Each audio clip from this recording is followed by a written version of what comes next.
सांगायचं तात्पर्य एवढंच आहे भावांनो, लॉकडाऊन लागायची शक्यता आहे आणि हे लॉकडाऊन जे आहे ते आजारामुळे नाही, हे आपल्या खिशामधले पैसे जेवढे कमवलेले आहेत का हे ते घालवण्यामुळे लॉकडाऊन आहे.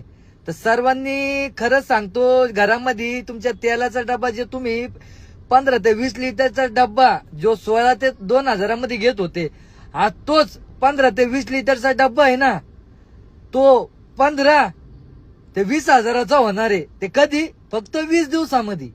तर एवढा ह्यो व्हिडिओ आहे ना, खरंच तुमच्या घरामध्ये आईला, बहिणीला, भावाला, काकाला, नातेवाईकाला, या तुमच्या काळजाच्या तुकड्याला, जीवलग मित्राला एवढा जास्तीत जास्त शेअर करा ना.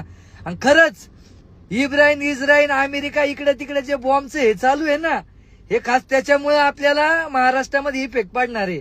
आणि जे माझे खरे ड्रायव्हर बंधू, जीवा भावाचे काळजाचे तुकडे, जे ड्रायव्हर लवर असणार, खास त्यांच्यासाठी